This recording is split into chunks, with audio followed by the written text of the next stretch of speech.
My name is Sam Rivera. I am the head veterinarian at Zoo Atlanta. Hello, I'm John Rossi. I'm a touring drummer with a passion for animal conservation. When I'm on the road, I spend as much time as possible visiting zoos, aquariums, and conservation organizations. Now, I want to share those places with you. I'll be talking to keepers, vets, conservationists, anyone who can help me in my mission of connecting my people to animals through their people. Join me on my Rossifari.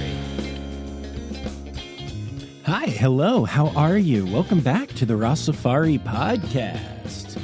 All right, y'all, so this episode features an interview with Dr. Sam Rivera, who is the Vice President of Animal Care at the wonderful facility known as Zoo Atlanta. And I love Zoo Atlanta, and I was able to set up this interview during the AZA mid-year meeting on Zoo Day, which was awesome and wonderful and great, but was also really rushed because Sam was busy and we had Zoo Day stuff. So we had exactly half an hour in which to cover Sam's career and a brand new hospital. And then on top of that, Zoe decided to ask some veterinarian to veterinarian questions. So there are just a couple of minutes of very deep in the weeds questions and answers here for people who might be interested in becoming a vet someday. All that to say, it is a quick interview, but a really fantastic one. Dr. Sam is a hoot. I have always thoroughly enjoyed hanging out with that man at AAZV conferences and at the AZA conferences, and I think you're going to absolutely love him. So we will get to that in a minute. Before we do, a quick reminder, make sure that you subscribe so you don't miss any episodes. Make sure you're following along on all the socials at Rossifari Pod on the TikTok machine. And don't forget that there's now a Rossifari Discord server where you can go and chat with, really with the crazies in the community, with the most Rossifari people that listen. It is currently a small but mighty community, and lots of really cool conversations break out there. So check it out. Oh, one other quick thing before we get to the interview. As I mentioned, Zoe asked some questions in this one, and this was before the opportunity to join the Virginia Living Museum came up. So you'll hear her talk about like why she wants to be a zoo vet and all of that. But those of you who have been listening along know that Zoe will be starting at the end of August as the veterinarian at the Virginia Living Museum. So, dream accomplished. Yay, Zoe. And with all of that said, I think it's time to get to it. So here is my interview with Dr. Sam Rivera from Zoo Atlanta.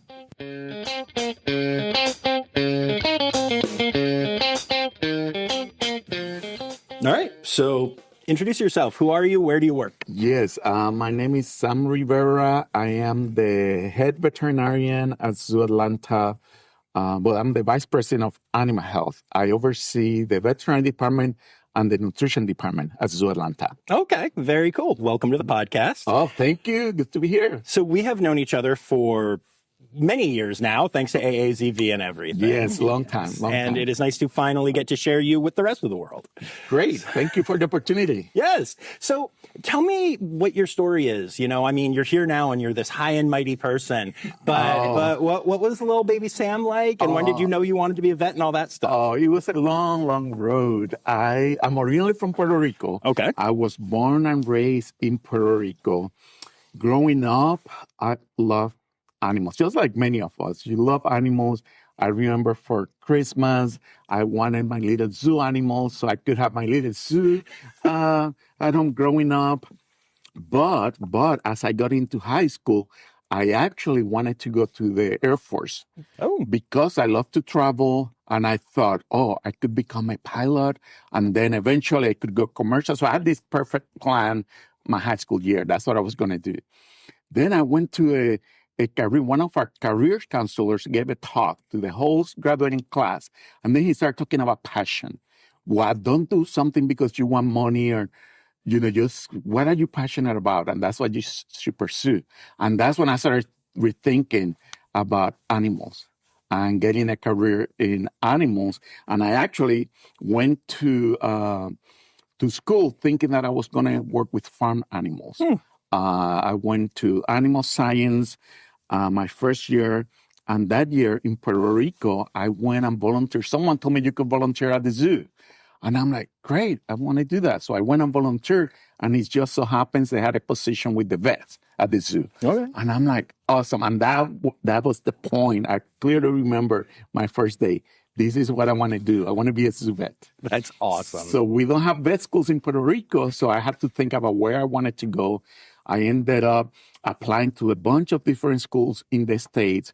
And the first one that accepted me was Kansas State University. So I dropped everything else. And here I went to Kansas. From Puerto Rico to Kansas. Talk about culture shock. That first winter, I thought I was going to die. I had never been colder than 80. So that was rough, but it took some getting used to. But it was great. The school, I finished my undergrad. I was fortunate to stay at Kansas State to do vet school. And then throughout vet school, all my internships, I went to WCS, to the Bronx Zoo. I went to the St. Louis Zoo. So I had my plan. I want to be a zoo vet. Then you graduate from vet school and realize the debt, student loans. To follow the career of a zoo vet right after vet school is challenging. You need internships, you need residencies. So I was at a crossroads. I wasn't sure what I was going to do. So my wife, actually, I met my wife at school. So we got married the weekend of my graduation from vet school. Nice. So that was 30 years ago. Wow. So we got married. She had a job opportunity here in Atlanta, and that's why we moved to Atlanta. And I ended up the first few years of my career, I was at a private practice doing small animal and exotics. Still thinking, I was just gonna, and do you think that helped you and you transitioned to the zoo? Yeah. Absolutely, because I got a lot of experience working with birds and reptiles. Then I knew the zoo. I came to the zoo. I loved the zoo. I remember coming to the zoo at that time. We had the program with golden lion tamarins, where they were being habituated to being outdoors. And some of those golden lion tamarins went to Brazil and eventually were released. Nice. But I remember coming to the zoo and seeing that for the first time. And seeing Zoo Atlanta, and I was like, oh, I love to work here someday. But yeah, a few years later, I wanted to volunteer at the zoo, and they kept blowing me off. We don't need volunteers, we don't need volunteers. One time, all of a sudden, they called me. They needed someone part-time, a vet, and I was off on Wednesdays. So I'm like, I could come and work. I was so excited. I was telling my wife, they're actually paying me to work at the zoo. So that's how I started my career here at Zoo Atlanta in 1999. And then 6 years later, a position became available. And I was very fortunate that I applied for that position and got it. And that was almost 21 years ago. So I've been here, started as a clinical veterinarian, and slowly, that transition that you make from clinical veterinarian to administration. But I've been so fortunate here, not as a clinical vet, but I've had so many opportunities to do field work, working with giant pandas, traveling to China, traveling to South America. So it's been an amazing career. If I had to do it all over again, I will do it the exact same way. That's awesome. Yeah. I love that so much. That is honestly just really special. I'm super curious about, do you think there was an advantage to staying at one place for your whole career? Or, I mean, and I know you did some stuff, in vet school, but, or do you sometimes wish that you had gone to other places? Or what do you think? I thought about that early in my career. Obviously, I was tied to Atlanta, not only the job, but my wife's job. And then we had children and raising children. So I didn't want to move. There were some times where I thought, Zoo Atlanta is great. We were well known for our reptiles and amphibians, our great apes and giant pandas. But because of our limited space, we don't have a lot of hoof stock. Right. And sometimes I thought, I wish I had opportunity to work more with hoof stocks or a different group of birds. But not really to the point where I felt, I needed to go somewhere else. Right. So I think as a zoo veterinarian, Zoo Atlanta provided me plenty of opportunity to work with a wide range of animals and the opportunity to work in the field. And that was to me important. Okay, very cool, very cool. Now, one thing that you mentioned that is a huge word to me. One of the most important words on this entire podcast is the word passion. Yes. Right. This is a passion industry, right? Yes, absolutely. And every side of it is. And so I'm curious, as you've progressed through your career, you mentioned you wanted to be a vet, and I'm going to be a vet, I'm going to be a vet. Yes. And now you sit and you take meetings, and you have, you have to have, you're a boss, yes, right? I know. What was that like, and how have you fed your passion while transitioning into a more leadership role? That is always the challenge for us, especially as veterinarians, because we don't have, our training is all in clinical medicine. Our passion is about taking care of the animals from a medical standpoint. So as you grow on this career, and I never thought I would be at this point. I wanted to retire as a full-time clinical vet. But then you understand when we talk about our profession, when we talk about our field, yes, clinical medicine is really, really important, but being able to provide the resources that you need for your team to do their job, and as you move up as an administrator, as you start working with other departments of the zoo, you realize the important, yes, the animal health is extremely important, but your institution health is also very, very important. And having a veterinarian in a role where you can affect, leadership, and you can talk about what the needs are, not only from our department, but from our animals, for our staff.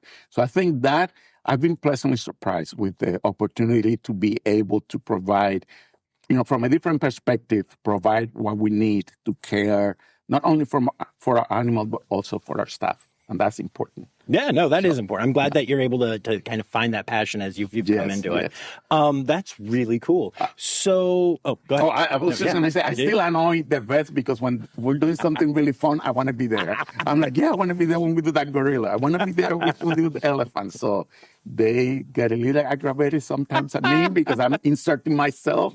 But we had a great team. I love the team that we have, and that makes a difference. That's awesome. Tell me about your team, the vet team here. So right now, and I remember when I started here part-time back then, there was a full-time associate veterinarian, a technician, and myself, the three of us.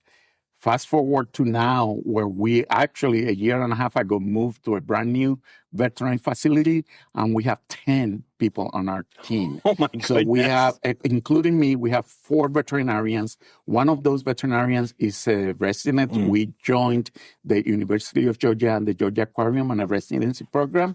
So we get to train the future generation of zoo veterinarians. So we have, and they're outstanding veterinarians. We have 2 full-time clinical veterinarians and myself.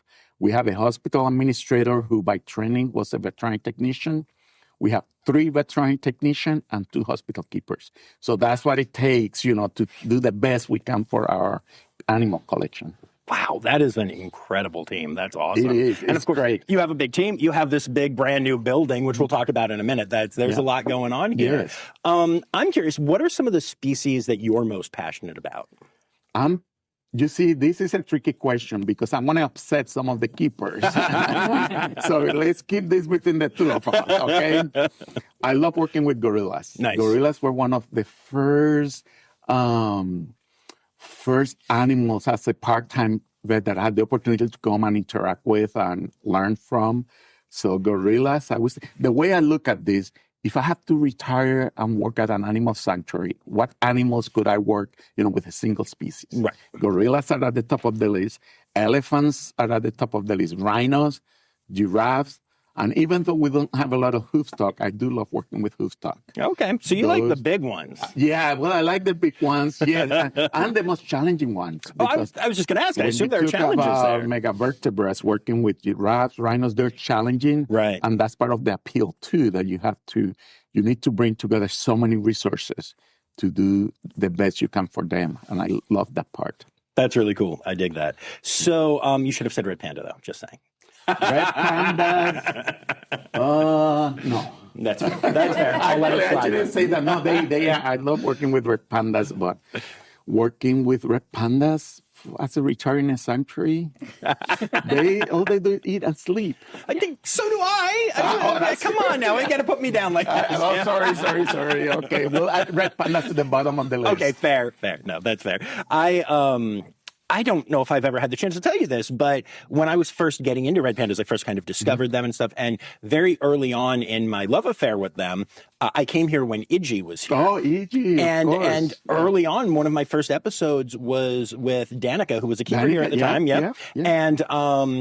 And we talked about all of the changes that were made as Iggy aged and all this stuff. And it was after she had passed. But it was so meaningful to me. Yes, and so Zoo Atlanta has played a big role in my interest in red pandas, in my growing into, being involved with Safe Red Panda, and in growing the podcast. That was the first episode that really took off. Oh, really? So, yeah. So you don't have to love red pandas as much as I do, but I'm grateful for the Zoo Atlanta What about red giant pandas? I should add giant pandas to the list. That's fair. I've worked with giant pandas for 25 years. And I just see, every time I think of something, tortoises. I love tortoises. Giant tortoises. So giant tortoises. Yes, only the big ones. Only the big ones. Yeah. Oh, little ones too. Tortoises are awesome. I get it. No, but I think I love that you find the challenges exciting because, sometimes I think it's easy, especially when you do something for a long time, to get complacent. Yeah, and you can't, not on this field. We're always learning. And there are many times that we're doing things for the first time. I love the Suvet community. We are a tight community. If I have a challenge, I can call my friend at the Houston Zoo or my friend at the San Diego Zoo. Hey, have you dealt with this before?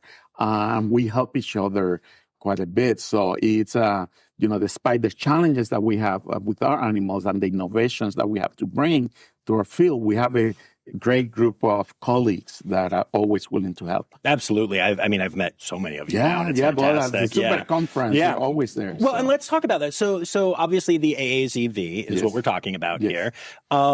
And what you're heavily involved there. Yes. Were you even the president for a year or something? Am I remembering right? American Association of Zoo Veterinarians. I'm just the immediate past president. Okay. But I'm still serving in the executive committee as the past president. It's a 5-year commitment when they ask you to or nominate you to run for one of the executive offices, you have to make that 5-year commitment. And I joined the AAZV when I was in vet school.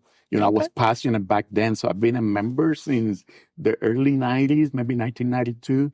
So it was amazing to be able to grow my career, grow in the field, and being able to give back as an executive officer. And so that has been a great opportunity. It just increases your networking and the opportunities that you have. So that's another thing that I'm passionate about.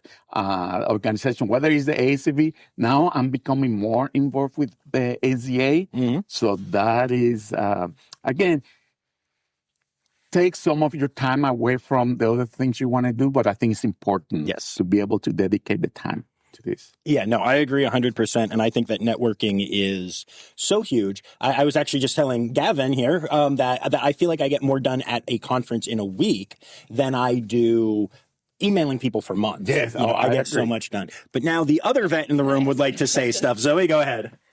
Just to kind of build off that and you talking about your involvement in AAZV, I know you said you started part-time here and then just kind of stayed here through your career, but you've also been, you were boarded. So you went through the boarding process. How did that work with being in one institution and not really having a internship residency kind of route? That is an excellent question. The American College of Zoological Medicine is the body, the organization that provides accreditation or board certification to zoo veterinarians.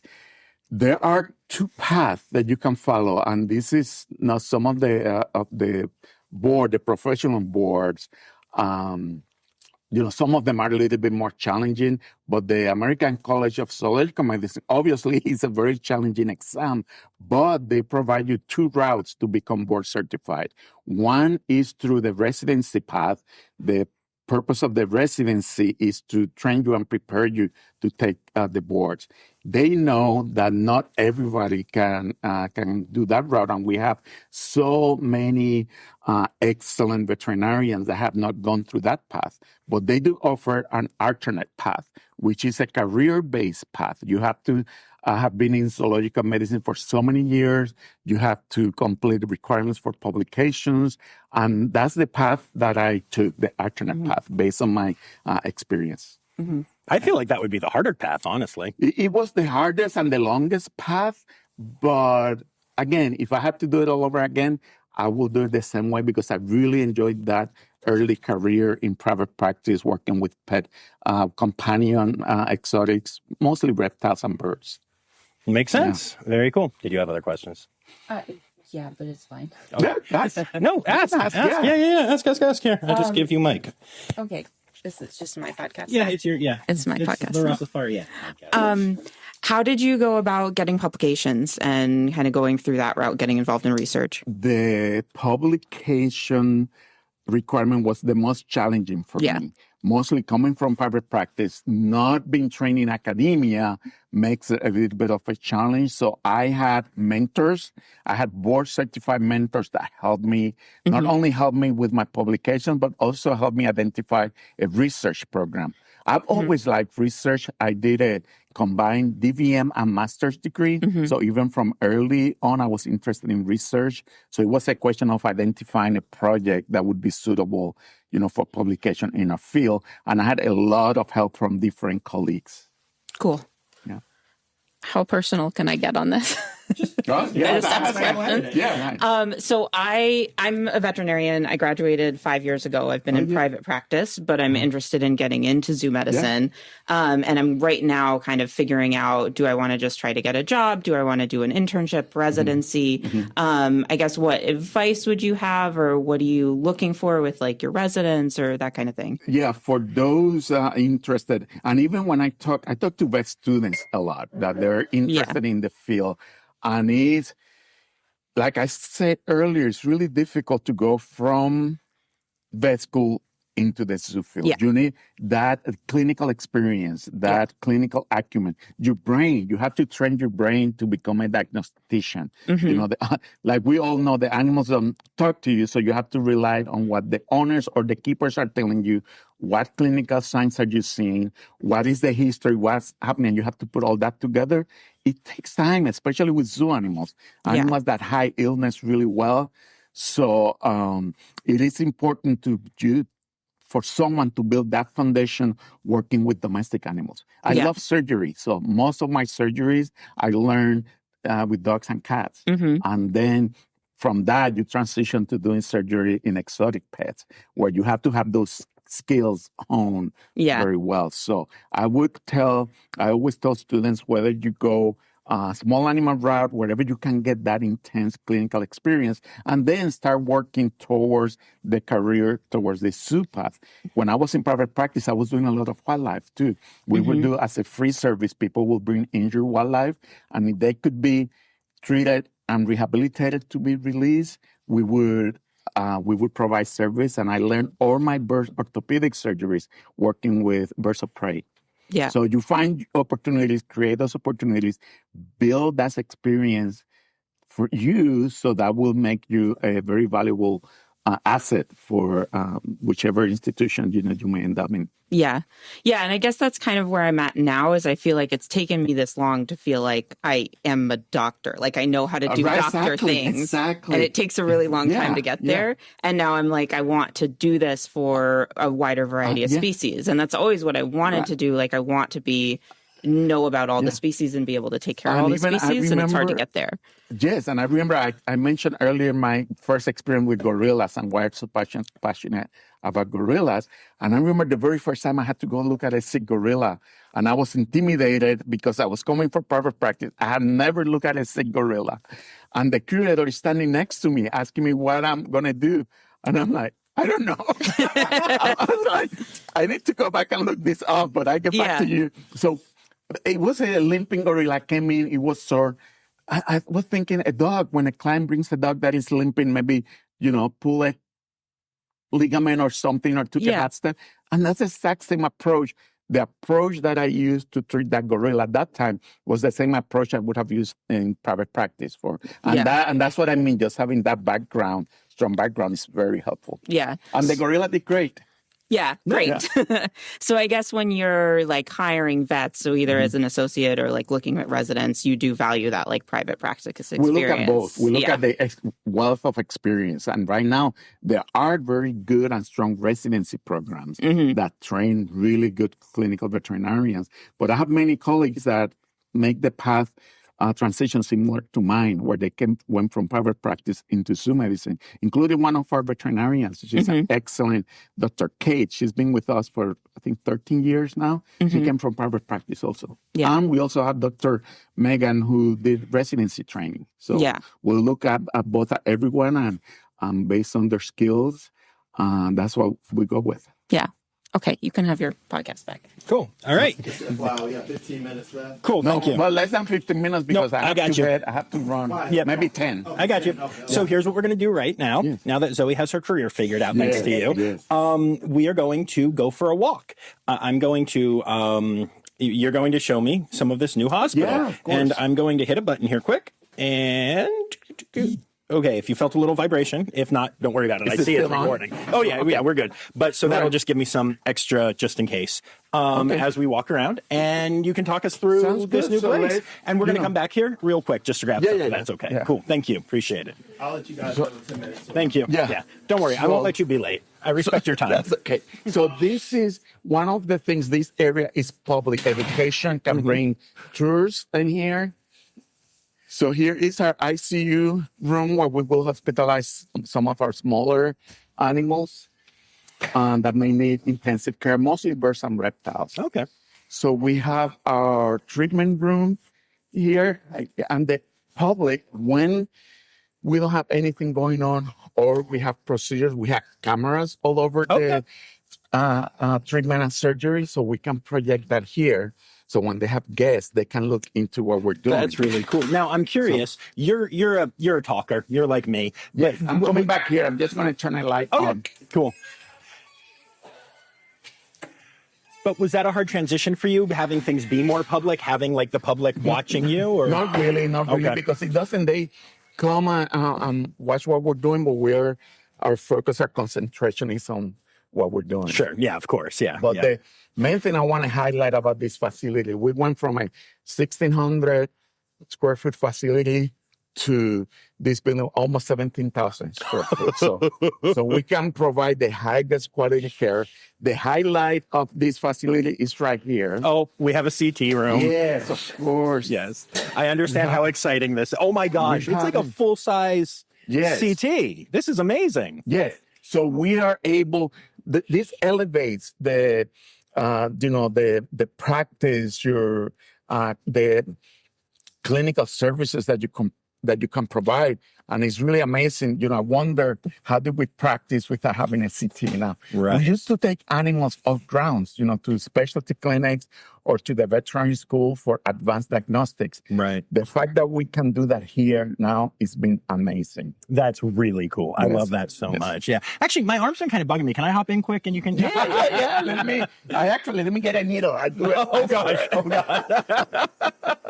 Oh man, this is all gorgeous. Though. It is. This is so we have quarantine facilities right now. We have animals in quarantine, so we won't have Sure. But we have a different wing that is a quarantine area. Nice. So we have a new transport vehicle. This is where we would bring a gorilla, for example. We'll anesthetize a gorilla, bring it through here. And here we decide if we need to go get a CT scan, or if we need to go, we have our surgery suite, endoscopy equipment, ultrasound, everything that we possibly need to take care of our animals. We have it here. That's amazing. It's been an amazing experience. Were you involved, I assume, in the building of this? Absolutely. The designing, yes. We started planning this in 2008. That was the early design. So I was dreaming throughout the years. About 3 times we had to revisit with the architects. So I knew these floor plans really, really well. So we knew this is what we needed. And then during construction, I tried every weekly construction meeting with the contractors, with the architects. I was there. Wow, that's really amazing. I love that. That's really, really cool. So I don't want to keep you because I know you're meeting somebody, but we do have two traditions on this podcast. All right. I need to know a conservation organization you want to give a shout out to. Conservation, Galapagos Conservancy. Okay. I've had the opportunity to work in the Galapagos, working with giant tortoises, and the work that they're doing in Galapagos is really amazing, working to restore, islands that were almost destroyed by invasive species. They're restoring those and bringing turtle species native to those islands. And that's ongoing work. And I've been really fortunate to be part of that work. That's so cool. So that's one organization that I will always support. Love it. And then it's time now, don't you know? We've come to the end of the show. But there's one tale left to go. You're gonna laugh and say, oh no. It's time for the Rossifari poop story. I have so many. We need another podcast just to tell you the stories. But the one of the most interesting ones I had, and this I'm sure probably happened to other zoo vets, I had an elephant enema go wrong. No. And what I mean by that, I am there, on the elephant's rear end, with an enema. So when you're giving an elephant enema, you're using a hose. You have full-blown hose with your arm, where, all the way in. And then, I'm not going to name the elephant because I don't want to insult her. I should name her for what she did to me. But she relaxed too early before I was out of the way. Oh, no. I was pulling elephant poop from my tooth, my hair, my clothes. I mean, and the worst part is that their picture keepers are there laughing and taking pictures of me bathed in elephant enema juice. So that's the one. I knew you'd have a good one. Oh, Okay. man. Sam, thanks so much for doing this. I appreciate you, buddy. You're welcome. It's great meeting you. Great. Enjoyed this today. So I'm very happy you guys made it.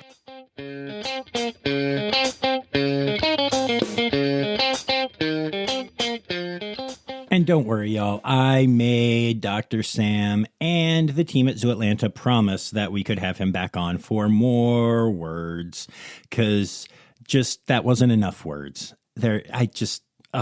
Just such a cool dude, right? So I hope y'all enjoyed that one as much as I did. I did also want to point out, in case you haven't caught on to this yet, we've definitely been going a little out of sequence from time to time. Basically, I have a bunch of episodes that aren't set to a specific time period, and then I have ones that are very specific. And so I'm going in order of the ones that aren't needing to be released at a specific time, but then releasing the timely ones when they are, timely. Crazy. I know. Also, it's been a minute. I haven't asked you guys to do this for a minute, but reviews. Reviews are good. If you can give 5 stars on Spotify or on Apple Podcasts, and if you could write a review, when people write reviews, it makes a huge difference to how many people find the podcast. So if you want an easy way to help the podcast grow, that is an easy way to do it. And of course, there is the Rossifari Patreon, patreon.com/Rossifari, where you can support the podcast for as little as $3 a month. All of these things really do make a difference. So if that's something that you're interested in helping out with, please consider doing so. I do want to take a moment to say thank you to all of my current patrons, including my Red Panda level patrons, Dr. Laura Shank, Dr. Stephen Williamson, Barbara Bennett, Jenny Owens, Melissa Reed, Carrie Kirkpatrick, John Lewis, who is also here for stickers, Kevin Williams, and Cormac McMuffin. Meow. And we'll be back on Friday. Probably Friday. It's when we normally do it with a new Zoo News episode. But until then, remember, friends, the word credits backwards is Steiderk. The Rossifari podcast is produced, hosted, and engineered by John Rossi. Editing and fact-checking by John and Dr. Zoe Rossi. Our theme song is Sevens by Nathan Burke, performed by Nathan and John. Interrupting John theme and additional voices by Taylor Isaac Gray. You can reach John directly on Instagram and Facebook at Rossifari or by email at rossifaripod@gmail.com. Rossifari is part of the Daydreamer Media Network. Now, stop listening to me and go visit a zoo.